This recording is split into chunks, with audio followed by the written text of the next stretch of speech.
Inter ఏ branch అయినా AI career కోసం VVIS MBS డిగ్రీలో జాయిన్ అవ్వండి. కాల్ 8125021119.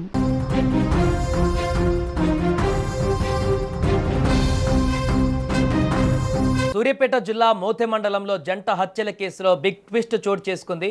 భార్యాభర్తలను చంపి వ్యవసాయ భూమిలో పాతిపెట్టిన ఘటనలో కీలక విషయాలు ఇప్పుడు వెలుగులోకి వచ్చాయి. భార్యాభర్తలను చంపింది మోతెలో కానిస్టేబుల్గా పనిచేస్తున్న షరీఫ్గా తెలుస్తుంది. మృతురాలు భూబాకు షరీఫ్కు మధ్య పరిచయం కాస్త వివాహేతర సంబంధానికి దారితీసింది. దీంతో కొన్నాళ్ల పాటు వీరి మధ్య వివాహేతర సంబంధం కొనసాగింది. అయితే ఇటీవల షరీఫ్కు పెళ్లి కుదరడంతో భూబా అతన్ని బ్లాక్మెయిల్ చేసినట్టుగా తెలుస్తుంది. ఈ నేపథ్యంలోనే భూబాను ఎలాగైనా అడ్డు తొలగించుకోవాలని ప్లాన్ చేసిన షరీఫ్ మరో వ్యక్తి సహాయంతో భార్యాభర్తలను చంపి అక్కడే వ్యవసాయ భూమిలో పూడ్చిపెట్టినట్టుగా తెలుస్తుంది. ఇక దీనికి సంబంధించిన పూర్తి వివరాలు మా ప్రతినిధి నిరంజన్ ఫోన్ లైన్లో అందిస్తారు. సార్ నిరంజన్, ఈ జంట హత్యల కేసులో తాజాగా అప్డేట్ ఒకటి తెలుస్తుంది. దీనికి సంబంధించిన పూర్తి వివరాలు ఏంటి? ఇప్పుడు ఆ కానిస్టేబుల్ పోలీసు విచారణలో ఉన్నారా, ఎక్కడున్నారు? సాయి, ఇది నిజంగా షాకింగ్ విషయం అని చెప్పుకోవచ్చు. ప్రజలను కాపాడవలసిన పోలీసే హత్యకు పాల్పడుతున్న పెద్ద ఎత్తున కూడా పోలీస్ శాఖతో పాటు ఇటు సమాజం కూడా పెద్ద షాక్ గురి చేసింది. అయితే సూర్యాపేట జిల్లా వ్యాప్తంగా కూడా రాష్ట్ర వ్యాప్తంగా కార్యక్రమం అయిన మోతే మండల కేంద్రంలో ఈ దంపతుల బాబు నాగునాయక్ దంపతుల హత్య కేసును అయితే పోలీసులు ఛేదించారు.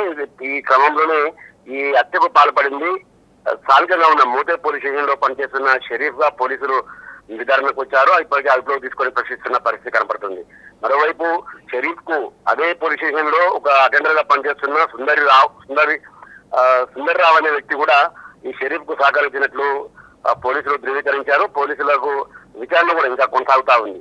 మొత్తంగా చూసుకుంటే ఈ విషయం మాత్రం పెద్ద ఎత్తున కూడా పోలీస్ శాఖనే రాష్ట్ర వ్యాప్తంగా దిగ్భ్రాంతికి గురి చేసినట్లు తెలుస్తా ఉంది. మొత్తంగా వివాహేతర సంబంధమే హత్యకు కారణంగా పోలీసులు ధృవీకరించారు.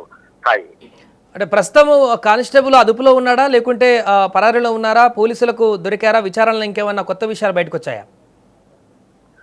నిన్న హత్య ఎప్పుడైతే వెలుగు చూసిందో, ఈ హత్య తర్వాత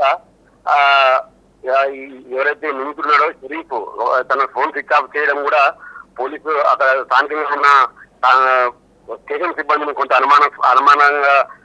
అనుమానం వ్యక్తం చేశారు. కానీ ఆ కోణంలోనే పోలీసులు ఆ mobile tracking, mobile dump technical గా కేసును విచారించడంతో పూర్తి స్థాయిలో ఈ విషయం అయితే వెలుగులోకి వచ్చిన పరిస్థితి. దాదాపు మోతే మండలం బికేతల కిందన భూబా నాగులు అయితే స్థానికంగా మోతే మండల కేంద్రంలోనే ఒక వ్యవసాయం కౌలు రైతుగా కౌలుకు తీసుకుని వ్యవసాయం సాగిస్తున్నారు. ఈ క్రమంలోనే షరీఫ్ కూడా స్థానికంగా పోలీస్ కానిస్టేబుల్ గా పనిచేస్తా ఉన్నారు. అయితే ఈ క్రమంలోనే ఇద్దరికి భూబాకు షరీఫ్ కు వివాహేతర సంబంధం పరిచయం ఏర్పడిన కాస్త వివాహేతర సంబంధానికి దారితీసింది. అయితే ఈ అంతా కూడా ఈ మర్డర్ కు అంతా కూడా అక్రమ సంబంధమే కారణము. అయితే ఇటీవల కాలంలో షరీఫ్ కు వివాహం మిచ్చమైనట్లు తెలుస్తుంది. మిచ్చమైన క్రమంలోనే భూబా తనకు అడ్డు వస్తుందనే నెపంతోనే భూబాను హత్య చేశాడు.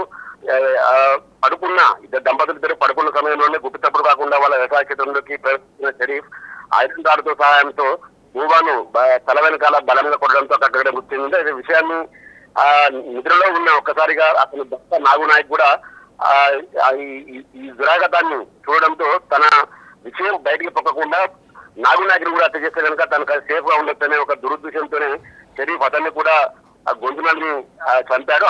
ఆ క్రమంలోనే ఏదైతే మోతే పోలీస్ స్టేషన్ లో పనిచేస్తున్న సుందర్రావు అనే వ్యక్తి సహాయంతో ఇద్దరిని కూడా అదే వ్యవసాయ క్షేత్రంలో మట్టిలో పూడ్చి వేశారు. అక్కడ నుంచి పరారైన పరిస్థితి కనబడుతుంది. మొత్తంగా చూసుకుంటే ఈ విషయం మాత్రం రాష్ట్ర వ్యాప్తంగా హెచ్చరించమైంది. పోలీస్ కానిస్టేబులే హంతకుడు అని నిర్ధారణ కావడంతో పెద్ద ఎత్తున కూడా అందరూ కూడా షాక్ గురవుతున్న పరిస్థితి కనబడుతుంది. మరికొద్ది గంటల్లోనే నిందితులిద్దరిని కూడా మీడియా ముందు ప్రవేశపెట్టే అవకాశం అయితే కనపడతా ఉంది. Right, thank you Niranjan. అది ప్రస్తుతం మోతేలో చోటు చేసుకున్నటువంటి ఘటనకు సంబంధించి ఇప్పుడు విస్తుపోయేటువంటి విషయాలు బయటకు రావడం, దీని వెనక వివాహేతర సంబంధమే ఉందనేటువంటి విషయం ఇప్పుడు బయటకు రావడంతో ఈ కేసుకు సంబంధించి అయితే ఒక క్లారిటీ వచ్చినట్టుగా అయితే కనపడుతుంది. అయితే ఈ హత్యకు పాల్పడ్డటువంటి వ్యక్తులు ఎవరనేది కూడా తెలిసింది కాబట్టి వారిని మరి కాసేపట్లోనే పోలీసులు మీడియా ముందు ప్రవేశపెట్టి మరిన్ని వివరాలు కూడా వెల్లడించేటువంటి అవకాశం అయితే కనిపిస్తుంది.